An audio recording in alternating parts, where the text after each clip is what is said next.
Welcome to Kitchen Table Finance. Morning, Mr. Shotwell. How you doing today? How you doing, Cole? It's good to see you. Happy Friday morning in early summer.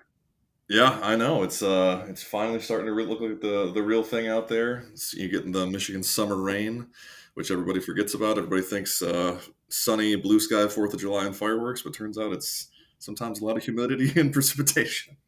Depends on if you're listening to the Chamber of Commerce or the actual weather. The time of the season is a good time for our topic because we kind of had a wild spring in the markets, didn't we? You don't say, did we? Yeah. Yeah. It was a little topsy turvy, and What happened? I don't understand. since Nick's not here, we can talk about the markets. He'd rather leave that to us, I think. So. Yeah, the experts. Yeah, right. Experts use that term very loosely.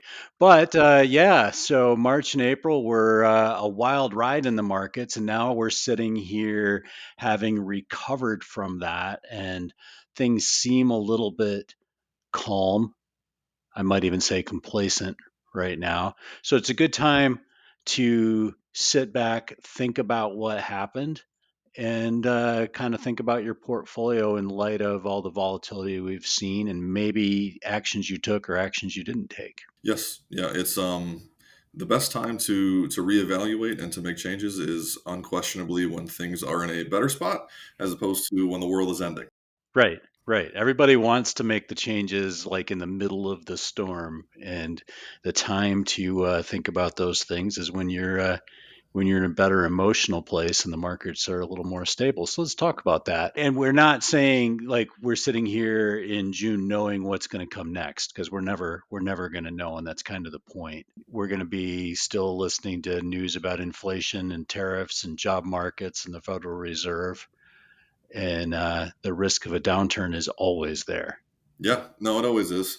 It's it's an omnipresent issue, and I think that it's easy to get caught up in the moments. And you always like to say, and I actually agree with it, is that since we're always on the cutting edge of history, it always feels like we're by definition swamped with uncertainty all the time, and it's easy Right. to look back with some of that hindsight bias. And it's easy to forget how tumultuous and scary the past was.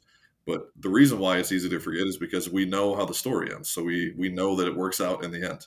So I think that it's if you look back at some things like the Second World War, stagflation, the Hmm. Cold War, Iran Contra, the tech bubble, you name it. It's easy to forget exactly how scary those things were, and to remember that we made it. We made it through. Just to kind of frame this up in terms of the markets, we're sitting here year to date. The S&P 500 is positive 3.4%. Now, from January 1st through February 19th, I'd grab that date. I think that was the peak. The S&P 500 was positive 4.6%, but then it was negative 18 and three quarters percent from that peak between February 20th and April 8th. That was wild. I mean, that's a huge swing. And then from April 8th to yesterday, the S&P 500 was positive 19.71% to get us back, basically to get us back to what would be like a healthier return for the first 5 months of the year, right? Yeah, we were riding Millennium Force at Cedar Point there for a minute. It was kind of a Yeah. Yeah. You end up back at the platform where you started, but you definitely didn't stay still in the meantime. So yeah, roller coaster's a good analogy here. The thing that comes to mind when we talk about this is the difference between risk tolerance and risk perception, right? And this will kind of drive where we're gonna go with this conversation. But risk tolerance is what we try to measure as objectively as we can with clients about how they feel about risk over the long term in their portfolio, along with what kind of risk is appropriate for their portfolio, risk capacity and risk tolerance. But risk perception is a little bit different, isn't it? Yeah. Risk perception is, more about how do you feel about current markets. Changes they tend to be, very emotionally driven. can be really easy to mix those two up. But risk tolerance is how durable are you? How much are you able to withstand the long term? And the risk perception is more like, how are you feeling right now? Can you the changes in the news, the headlines, are we able to stomach that? So Yeah. And we see this with individuals, when the markets are, in February, everybody perceived the risk. The risk seemed very real. And now I wouldn't say people are complacent right now, but it's definitely a little bit better. Like there's whew, we made it through that kind of feeling right now.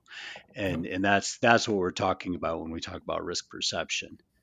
So don't get fooled into thinking that a lower risk perception means the risk has actually gone away. yeah, yeah. Yeah, it's kind of like the age old Mike Tyson, right?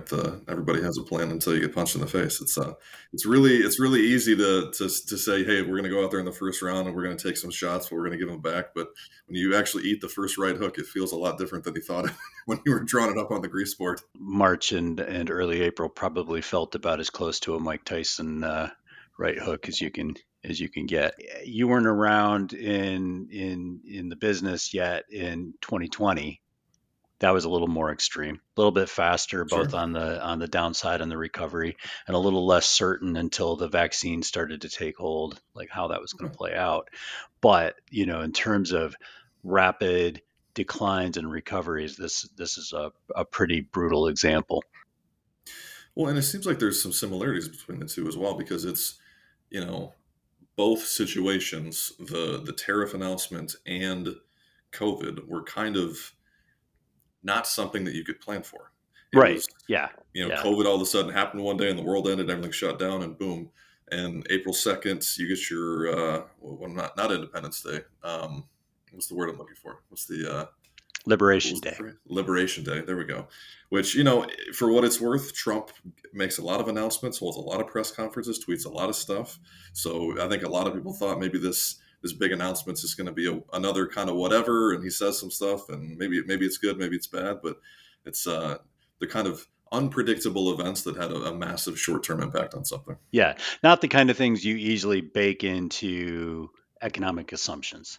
Mhm. you know, the yin and yang of inflation and job markets and the economic cycle and where we're at, and then it's more like somebody just like halts the record and it screeches in the Yeah, middle of that, right? I, exactly. I I think you're spot on with that. So, all of this kind of leads up to, what do you do now? So here we are. We've been through this. For some people, that people that started investing between 2022 and now, that may be the first major interruption they've had in the markets. And for a lot of people, they always say you don't know how you're going to react to a fear stimulus until you go through it, whether it's combat or a bad market, or until you've lived through that, it's really hard to figure out. So what do you do now? Yeah, it's obviously we had some really big swings, policy changes, but if you were someone who was fortunate enough to just do nothing, you ended up probably in the best place possible. Right, and that's a pretty strong lesson here. And I guess, to me, that's the first thing you do in this kind of situation is look back and kind of assess, right? What lessons can we learn? And the main lesson was the things that drove the market over the last 3 months were nothing that anybody could predict. Even the people driving those changes, I don't think, could predict what they were going to do next. Unless you were the guy with the Twitter account, you didn't really know. I don't want to turn this into politics. We'll have time to discuss that at other points. But for today's purposes, the main lesson is you can't time that. You can't time that any more than you could time a COVID outbreak. The other lesson, I think, here is that diversification really was your friend. If we look back at those numbers, while the S&P 500 was a roller coaster, the international markets were a roller coaster too, but are actually positive 18, almost 19% for the year. And while they were negative 8.6 during that trough, the same time the S&P 500 was down 18 and three quarters. international stocks actually meant you did better than what you were seeing in the headlines and in the news. And even more so, if you were a diversified balanced investor where you had stocks and bonds, bonds were actually not negative during that period. They were actually positive 1%, while the S&P was down 18 and three quarters. And we had a lot of our clients in our spring meetings too that were coming in the midst of the chaos, who were nervous to look at the number, thinking that it was going to be Armageddon. And frankly, for a lot of them, it was, hey, we're down 1.5%, which when you're watching the news and the world's ending, 1.5% sounds pretty reasonable. Yeah, we actually had to do the math for a couple of people because in front of them, because they weren't quite sure we were giving them the full story. So yeah, diversification and don't try to market time are the two main lessons. If you did have a well-designed portfolio going through this, and you did nothing, you probably don't need to do anything now either. But we always point out to people that you should review your cash positions. I guess we'll add that as kind of a sub lesson to the market timing thing. We hate it when all of a sudden clients need more money than expected in the middle of a downturn like that. So when things stabilize, reassess. Well, and I know that one of the things I've really liked since coming on with you guys is that we, in all of our meetings that we have, we're constantly reviewing short-term goals to make sure that, if 9 months from now, 12 months from now, year and a half from now, we're going to need X amount of money to put a new roof on the house, to redo the deck, to take a vacation, to whatever it is, that we make sure that we try to set that cash aside, hopefully when things are good in the present.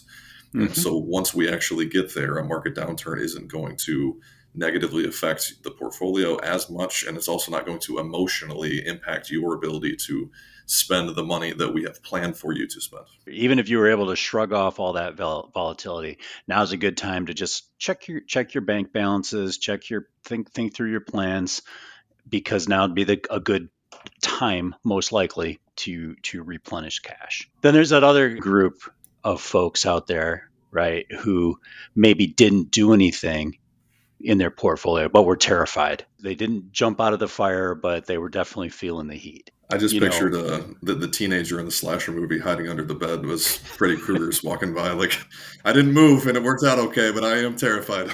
Right.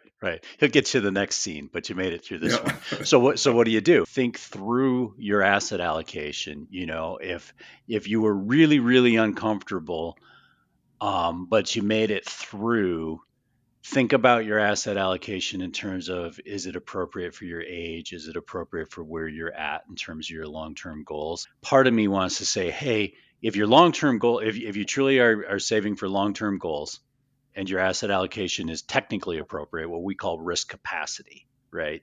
You're either putting money in, or your withdrawals are modest enough that we can make it through the volatility. Then, part of me wants to say buck up, and that's just part of investing. Don't necessarily adjust your asset allocation at this point, as long as it was appropriate to start with, because that volatility and that feeling of terror is the cost of being there for the bull markets. To put it another way, if you are really uncomfortable, you can lower your asset allocation risk, basically put more money in stocks, or I'm sorry, in bonds and cash assets as opposed to stocks, but the cost is going to be, over the long haul, we're going to expect you to make less. Which is something that I think a lot of people just need to consider, and for some, like I think sometimes that is said with an undertone of, you're not going to make as much money. It's almost like a finger wagging financial advisor. But at the same time, if that is truly where you're comfortable and that's where you're able to sleep at night, and that's where we want you to be. You have to self-assess there a little bit, right? And so there's going to be a subgroup of people that went through what we just went through and were terrified, and their attitude is, not again. I'm not going through that again.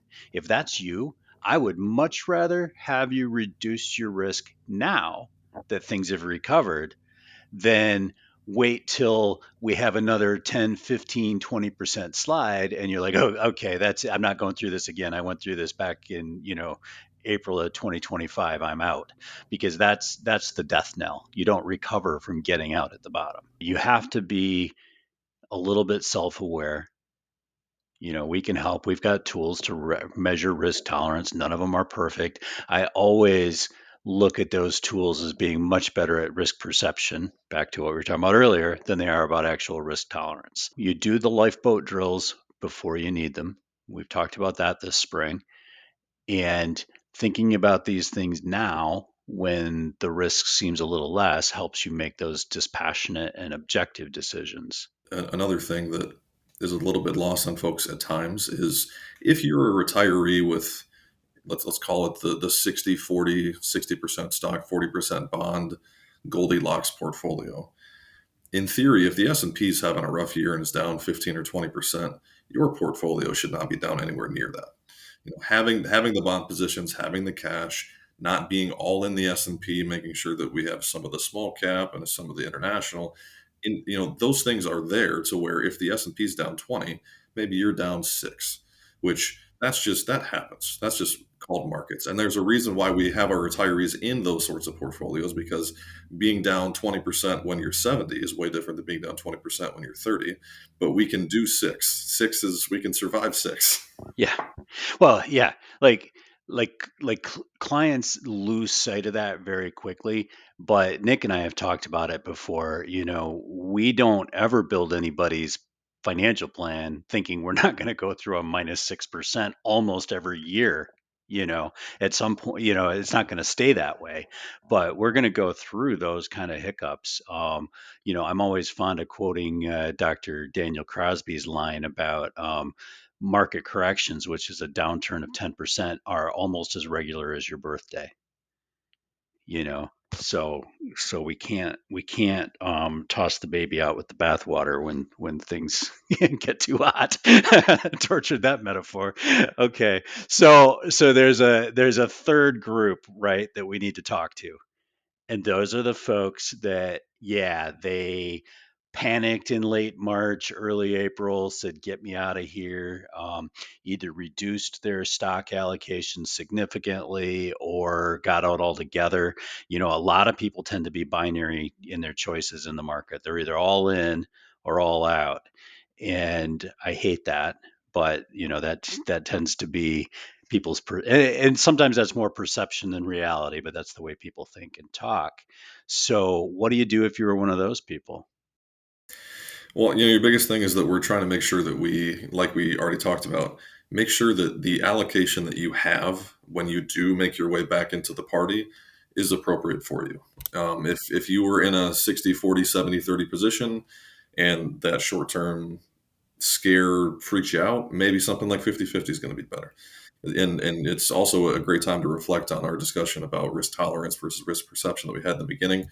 The other thing is that, avoiding market timing, but I think one of the biggest things is to make sure that as you get back in, it's almost always the most appropriate option to dollar cost your way in. And if you're going to get out, to kind of dollar cost your way out as well. It's going to level out those averages, and it's going to make sure that it's going to highly reduce the chances that you're, selling at the bottom and buying at the top, which is what we're always looking to avoid. Right. Dollar cost averaging, I think, is a good tool for folks in that situation because, yeah, okay, so you missed the recovery. You got out at the bottom, you missed the recovery. We don't know what's going to happen next. This is tough because when we look statistically at analysis of dollar cost averaging, usually you'd be better off just buying back in all at once because markets usually go up, right? But if your problem is getting a grip on your own risk tolerance and risk perception, dollar cost averaging addresses that. We're going to get back in over time. We're going to not try to time the top or the bottom. We're just going to start adding money in at a reasonable rate to get you back where you should be. Yeah. And I know that you and Nick have talked about this too. And not everyone is in the financial situation to do this. But I do think things like CD ladders can be really healthy as well. Having obviously cash existing outside of your investment portfolio. We have plenty of clients who do the every 6 months or maybe every 3 months CD ladder, keep that rolling. So they know that if all of a sudden things get really scary, they can just throw away the statements on their IRA for a little while, Right. focus on the bank savings that they have, and that's Right. basically their way of stomaching the volatility. Is just, I don't want to think about it. I don't want to talk about it. Let that do its thing. I know I have my contingency fund in these CDs and my bank savings, and I'm going to be okay. They don't love it. They're not happy about the volatility, but they know that they can make it because they physically can go to the bank, Yes. withdraw the cash, they can hold it, they have it, it's theirs. To bring that point home and hook it back up to where we started in this what to do part of the conversation, a lot of times that's what drives people to dump everything is they're thinking, oh my gosh, I can't have this money, I can't lose this money, I need to spend XYZ. Mm-hmm. That's probably not 100% of their money that needs to be Yeah. spent on XYZ. And if they had carved that part out in the first place, their risk tolerance on what remains in the market is different then. There's no way to really separate any of these ideas. At the end of the day, make sure your short-term savings are covered, make sure you've got a contingency fund, invest for the long term, save for the short term, and take that risk on your long-term money and ignore it. Morgan Housel, who I know we talk about a fair bit on this podcast, who we're fans of.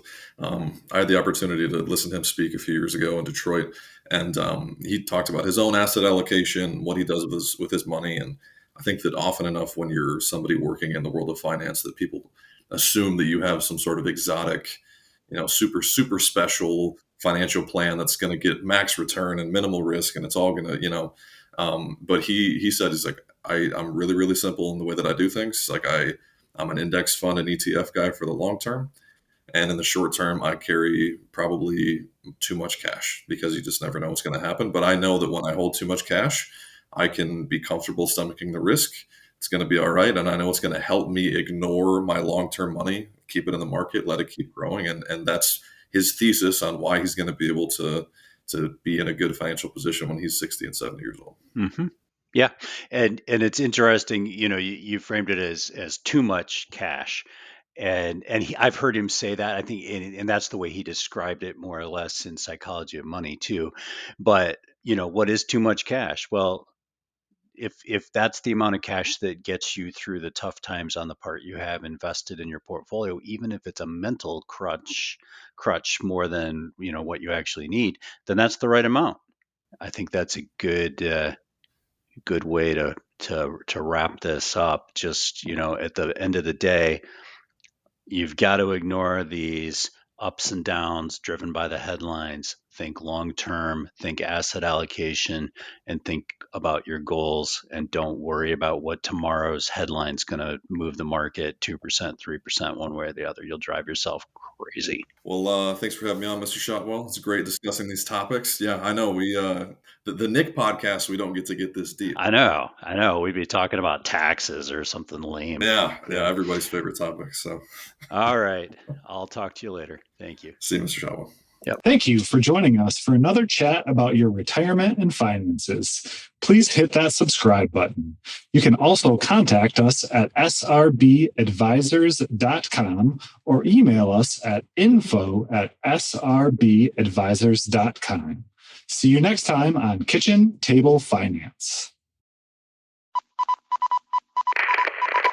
This is a Zedia Media production.